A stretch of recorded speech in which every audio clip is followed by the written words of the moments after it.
નમસ્કાર વિદ્યાર્થી મિત્રો, શું તમે ધોરણ 8માં છો? જ્ઞાન સાધનાની પરીક્ષાની જે તારીખો બદલાણી છે એના વિશે તમે જાણો છો? તો ન જાણતા હો તો આપણા આ વિડીયોની અંદર તમે જાણો. પરીક્ષાની તારીખમાં થયેલો છે મોટો બદલાવ. તો આપણી ચેનલ છે અથર્વ સ્ટડી.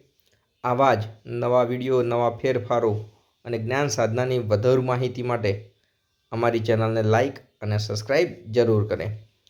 આપણે આ 29/3/25ની તારીખ હતી, હવે એની જગ્યાએ કઈ તારીખ અને ક્યારે પરીક્ષા લેવાશે એની આપણે સંપૂર્ણ માહિતી આની અંદર મેળવીશું.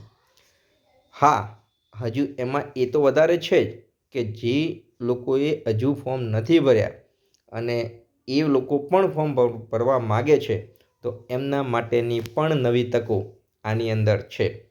એટલે કે જ્ઞાન સાધના પરીક્ષાની અંદર જે લોકોએ ફોર્મ નથી ભર્યા તેમને પણ હજી ભરવાનો મોકો મળેલો છે અને આ પરીક્ષા માટે સ્કોલરશિપ મેળવી શકે છે. તો એના માટે આપણે આગળ જોઈએ. તો રાજ્ય પરીક્ષા બોર્ડ ગુજરાત દ્વારા લેવાતી મુખ્યમંત્રી જ્ઞાન સાધના મેરિટ સ્કોલરશિપ પરીક્ષા, જેની અંદર તારીખની અંદર ફેરફાર થયેલો છે. આ પરીક્ષાની અંદર તારીખમાં ફેરફાર થવાનું કારણ પણ જણાવેલું છે અને તારીખમાં કયો ફેરફાર થયો છે તે પણ આપણે જાણીશું. જે લોકોએ હજી સુધી ફોર્મ નથી ભર્યા એ લોકોને પણ પૂરતો સમય આની અંદર આપવામાં આવેલો છે. તો આ વિદ્યાર્થીઓ કે જો આગળ ફોર્મ ભરેલા છે એ વિદ્યાર્થીઓએ કોઈ ફોર્મ ભરવાની જરૂર નથી. તો અહીંયા આપણને આપેલ પરીક્ષામાં ધોરણ 9થી 12 સુધી આ સ્કોલરશિપ મળવાપાત્ર છે, જે મુખ્યમંત્રી જ્ઞાન સાધના મેરિટ સ્કોલરશિપ પરીક્ષા યોજના કહેવામાં આવે છે. અને આ પરીક્ષાના અંગે જે અત્યારે 29/3/2025ના રોજ યોજાવાની હતી તેની જગ્યાએ હવે આ આવતા શૈક્ષણિક વર્ષની અંદર અમુક નવી આદિજાતિ વિકાસ વિભાગ હસ્તકની 74 આદર્શ નિવાસી શાળાઓ કે જે ધોરણ 9માં પ્રવેશ આપવાનો નિર્ણય લીધેલો છે અને આ માટે મુખ્યમંત્રી જ્ઞાન સાધના મેરિટ સ્કોલરશિપ પરીક્ષા હવે પછી આપણને 12/4/2025ના રોજ યોજવામાં આવશે.